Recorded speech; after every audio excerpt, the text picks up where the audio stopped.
The film begins in a fictional world during the 1940s, introducing a group of masked vigilantes called the Minutemen, who fought crime in the United States and even helped win World War II. It was a golden age for superheroes, but over time their powers began to affect them. They were either sent to asylums or killed in bloody battles. The few who survived did not fare much better, as they succumbed to vice or turned to crime, like the comedian who secretly assassinated President Kennedy during the Vietnam War. Violence in the United States increased exponentially, so a second generation of superheroes arose, calling themselves the Watchmen, with the mighty Dr. Manhattan as their main star. This group included a few members of the Minutemen, such as the comedian Laurie, the daughter of the Silk Spectre, and the successor to Night Owl, alongside new heroes like Ozymandias and Rorschach. After using their powers to win the Vietnam War, President Nixon was re-elected for a third term in the 1980s and created the Keene Act, which made the same heroes who had been so helpful illegal, forcing the Watchmen to retire. In 1985, we see the aging comedian in his apartment watching television when a masked figure breaks in. The comedian senses the attack and hurls an object at him, reaching for his gun. However, his adversary quickly disarms him. Instead of firing the gun, the mysterious man brutally beats him and hurls him around the apartment while the comedian tries in vain to fight back with a knife. Finally, the intruder throws him out the window, resulting in the comedian's gruesome death. His iconic smiley face badge becomes stained with a drop of blood. As soon as the police complete their investigation in the apartment, Rorschach arrives to draw his own conclusions, since he is the only watchman still operating outside the law. He finds a secret compartment containing the comedian's arsenal, documenting everything in his journal. Later, after a conversation with Hollis, the former Night Owl, Dan, the new Night Owl, returns to his apartment, only to find Rorschach waiting for him. Rorschach warns him that the comedian's murder is part of a bigger plan to eliminate all remaining heroes. Dan reminds him that those days are over and that Rorschach should learn to live a normal life like their former colleagues. But Rorschach refuses. The next day, Dan visits the former Ozymandias, Adrian, who has leveraged his superhero past into becoming a successful businessman seeking to create a source of limitless energy. Although Dan remains unconvinced, he tells Adrian about Rorschach's theory. However, Adrian seems more focused on the Cold War against the Soviet Union, which is on the brink of nuclear conflict. Elsewhere, Rorschach visits the home of Dr. Manhattan and Laurie, who are in a relationship, or at least trying to be.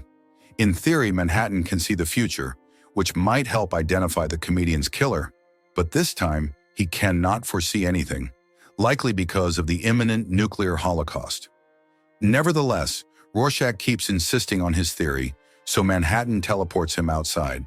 He then informs his girlfriend that he is working with Adrian on the Limitless Energy Project to end all future wars, and thus cannot devote more time to Laurie. Upset, Laurie goes out for dinner with Dan to reminisce about their old days as heroes. The next day, the old heroes attend the comedian's funeral, while Laurie visits her mother, Sally, who does not have fond memories of that vigilante. It turns out that during their time in the Minutemen, the comedian tried to assault her, but the attack did not go any further thanks to the intervention of another superhero. Back at the funeral, Manhattan remembers how he fought in the Vietnam War alongside the merciless comedian. After their victory, the two were celebrating when a Vietnamese woman, whom the comedian had impregnated, confronted him. When he showed no interest in helping her, she slashed his face with a bottle. The comedian then executed her with his gun. Manhattan was stunned but realized he could have intervened. He simply chose not to, suggesting that human life no longer mattered to him. Dan also recalls the day he tried to calm a crowd of citizens protesting against the heroes, but the comedian resorted to violence and firearms. Dan felt disillusioned, wondering what the heroes had turned into, only for the comedian to remind him that they were living the true American dream. After the funeral, we see Moloch, a former villain, paying his respects to the comedian, while an unidentified protester looks on. Back home, Moloch is startled by Rorschach, who demands to know why he attended the funeral. Moloch confesses that the comedian visited him a week earlier in a drunken state, crying over his past crimes. Elsewhere, Manhattan is making love to Laurie when she realizes that he has duplicated himself so he can continue working on his energy machine at the same time. Furious at his lack of humanity, Laurie leaves and unexpectedly goes to Dan's place, where he invites her to visit Hollis. On their way, they are ambushed by a gang, but despite being out of practice, Dan and Laurie still have formidable combat skills. The duo quickly overpowers the thugs with strength and speed, breaking bones and turning the criminals' knives against them. One gangster pulls a gun, but Laurie uses another gangster as a human shield, ending the fight and leaving the pair exhilarated by the revival of their past glory.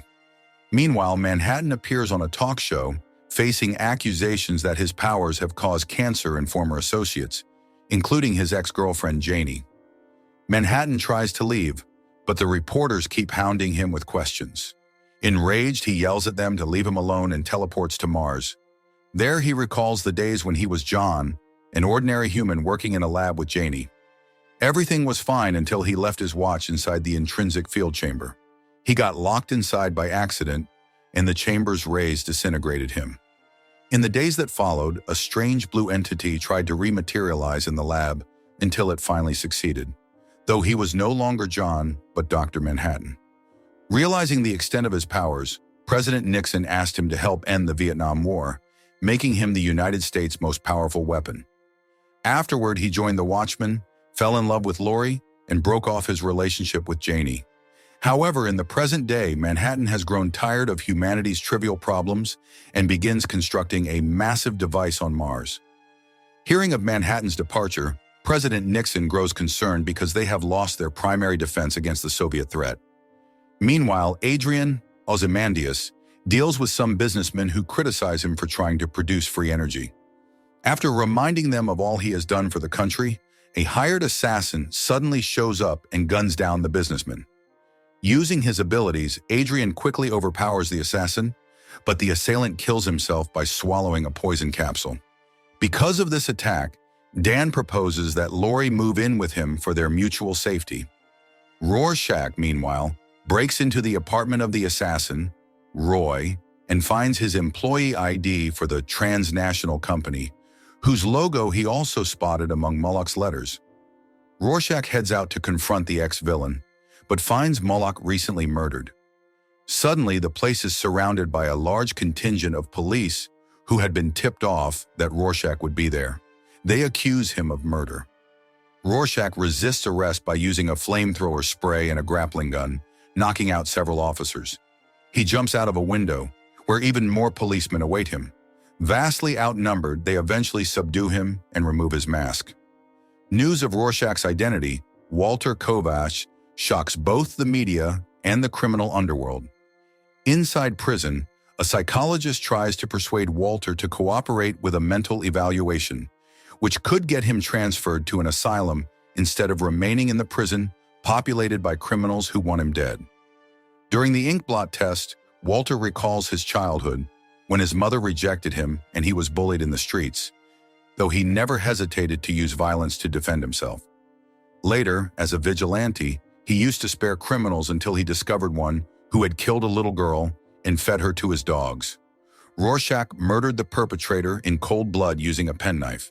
From that point on, Walter was never the same, claiming that his real identity is Rorschach. Considered too extreme, he remains in the prison, where an inmate tries to intimidate him in the cafeteria. In retaliation, Rorschach throws hot oil on his face. He is later approached in his cell by the prison kingpin, a mafia boss Rorschach put away years before, who is out for revenge. Outside, Laurie explores Dan's bat cave, discovering his flying ship and special goggles he once used for crime fighting. This reminds her that this must be how Manhattan sees the world. But Manhattan himself never really saw her. Dan, on the other hand, is totally different, and the situation becomes romantic.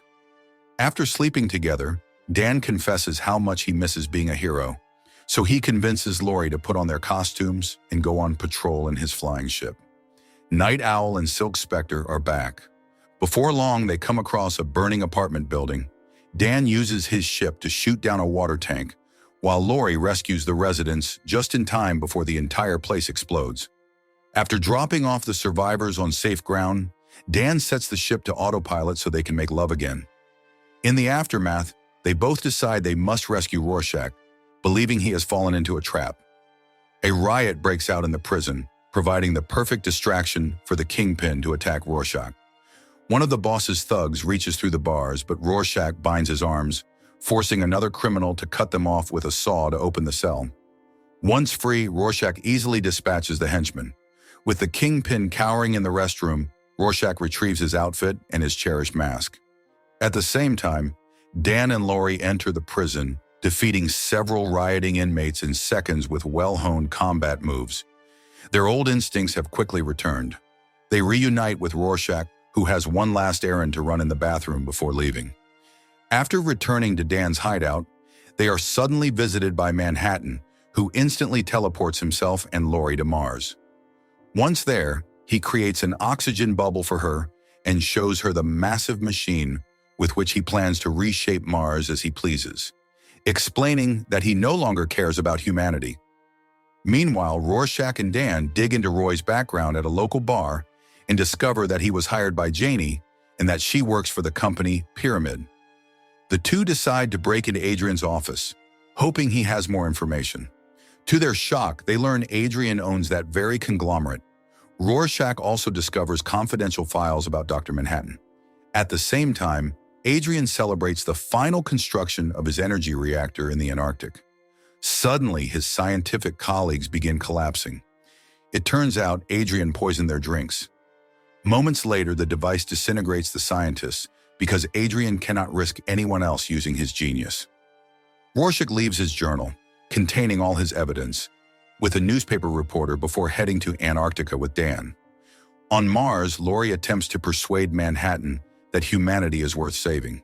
To prove her point, he compels her to revisit her past, revealing that her mother had an affair with the comedian, who is actually her biological father. Enraged, Laurie shatters Manhattan's glass device, but he shields her from the debris. He then admits that he never believed in miracles, yet acknowledges that someone like Laurie, given who her parents are, is a true miracle. He therefore agrees to return to Earth. In the next scene, Dan and Rorschach arrive at Adrian's Antarctic base, hoping to catch him by surprise. But Adrian is already waiting for them and swiftly overpowers them in combat. He confesses that the comedian discovered his plan but changed his mind, forcing Adrian to eliminate him. He then explains that he designed the purported limitless energy machine to block Manhattan's ability to see the future, and that he gave Manhattan's former associates cancer to drive him away from Earth. Regarding the assassin Roy, Adrian hired him to fake an attack on himself so Rorschach would follow a false trail and get caught by the police. The ultimate purpose of this elaborate plan is to kill more than 15 million people using devices powered by stolen fragments of Manhattan's energy, thereby framing Manhattan and uniting the United States and the Soviet Union against a common enemy, halting the threat of nuclear war. Dan and Rorschach attempt to fight back, but Adrian easily bests them and reminds them that the attack has already begun. Various cities are devastated by Adrian's energy explosions, while government officials analyze reports indicating that the signature matches Manhattan's power. Manhattan, along with Laurie, reappears to witness the destruction. Realizing the deception, he teleports himself and Laurie to Adrian's base, but is momentarily disintegrated in the same spot where the scientist died. When he reforms, Laurie angrily fires a gun at Adrian, who catches the bullet in midair. Suddenly, a giant-sized Manhattan manifests, breaking through the ceiling. As a last resort, Adrian turns on his monitors to show that the US and the Soviet Union have now united to maintain global peace, shocked into cooperation by the supposed Manhattan threat. Rorschach refuses to live with this lie, but Manhattan vaporizes him, leaving a bloodstain reminiscent of his mask, since there can be no further witnesses to the truth. A devastated Dan emerges from hiding, furious, and attacks Adrian, who does not resist. However, Dan recognizes that everything is already done and leaves with Laurie. Sometime later, the world is more peaceful in the wake of Adrian's orchestrated genocide. In this new order, Laurie makes peace with her mother, revealing that she knows who her real father was. Dan then invites Laurie on a trip in his newly rebuilt ship. In the final scene, a reporter looking for a big story checks his editorial desk and finds Rorschach's journal. It contains all the evidence about Adrian's plan. If you want interesting movie recaps, like, share, and subscribe to follow us for more movie recaps.